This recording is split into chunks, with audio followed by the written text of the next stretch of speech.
अभी तक मेरे चैनल को सब्सक्राइब नहीं किया तो सब्सक्राइब कर दें और नोटिफिकेशन बेल को प्रेस कर दें। का हो कहाँ भागल जाता लो? अरे जा तनी कौनो नया देश में। इ देश में बहुत ज्यादा अत्याचार बढ़ गईल बा। अरे कौना देश में जाता लो तनी हमरो के बताइब। अरे हम जा तनी 2022 के देश में।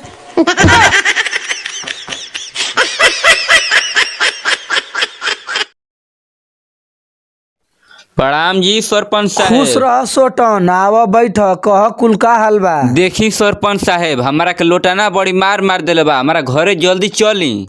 अच्छा ई बताओ तू एको लाठी मरले है कि ना? ना सरपंच साहब हम एको लाठी नहीं मरले। अरे बुरबक जो जाके पहले 1-2 लाठी मार तब हम आवत तनी।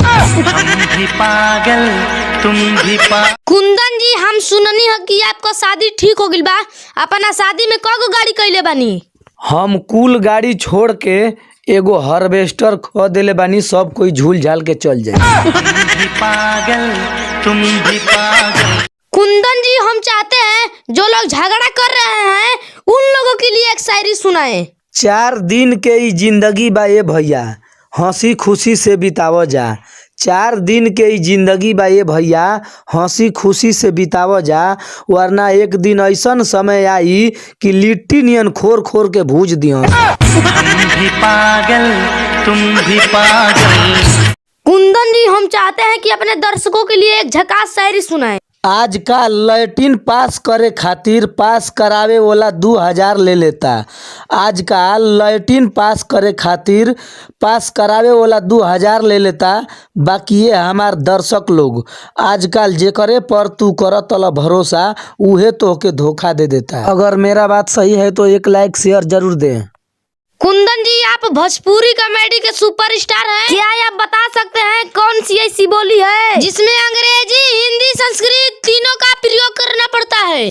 आई एम पेड़वा पर चढ़ंती।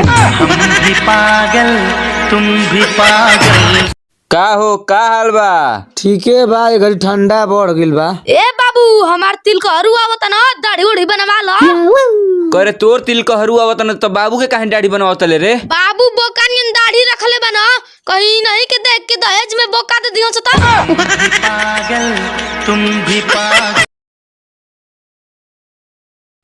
मुखिया जी प्रणाम। खुश रह डमरू, आवा बैठ, कह कुल का हाल बा।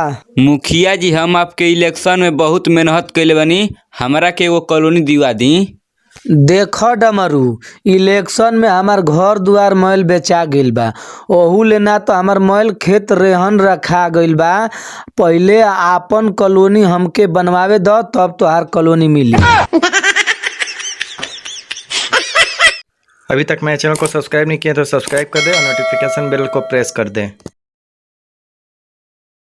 ए पार्टनर नया का लागल जल्दी निहुर।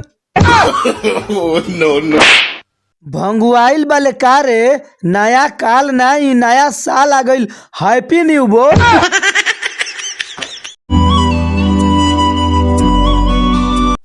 का हो काहे उदास बैठल बालो?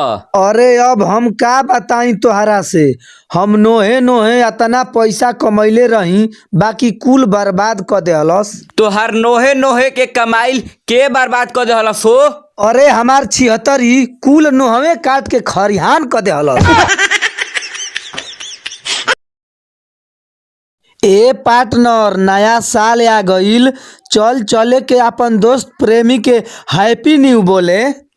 चलो तब चले के, बाकी बिल खोद के बोलल जाई। अरे पागल, बिल खोद के ना दिल खोल के बोलल जी। ए पार्टनर तनी एगो नया धुन लगाओ।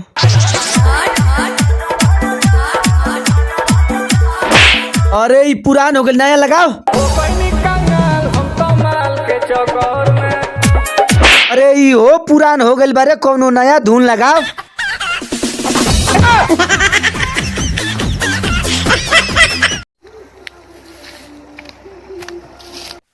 का हो का हाल बा? चलो सैलून में दाढ़ी बनवावे। ना हम ना जाइब, तू जो बनवा ले। अतना ठंडा पड़ता कि का बताई। जब सैलून वाला अपन फिटकिरी के ईंटा गाल पर ठेकावता तो लागता कि करेजा दलक जाई। अमित, सूरज डूबला के बाद केकर आवे के समय होला? सूरज डूबला के बाद माल के आवे के समय होला। अरे हरामी, सूरज डूबला के बाद लक्ष्मी माई के आवे के समय होला। कुंदन जी, हम चाहते हैं कि अपने दर्शक के लिए एक शायरी सुनाएं। हंसत तो हम रोज बानी, बाकी रोवले जमाना बीत गईल। हंसत तो हम रोज बानी, बाकी रोवले जमाना बीत गईल। हगत तो हम रोज बानी, बाकी पदले जमाना बीत गईल।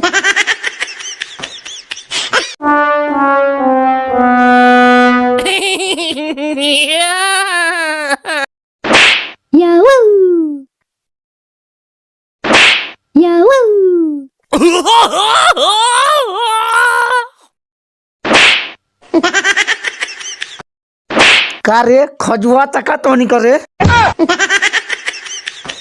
कुंदन जी, अभी फिलहाल ये जो आंधी तूफान बह रहा है, क्या आप बता सकते हैं इससे फायदा है या नुकसान?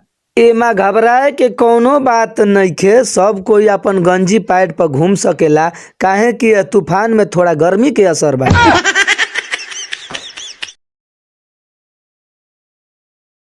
अरे साला, 11 रुपया में 1 GB डाटा आवत रहे, या 15 रुपया में 1 GB देता। साला लागता मुकेश अंबानी के घरे खर्चा बढ़ गईल बा, यही से रिचार्ज बढ़ गईल बा।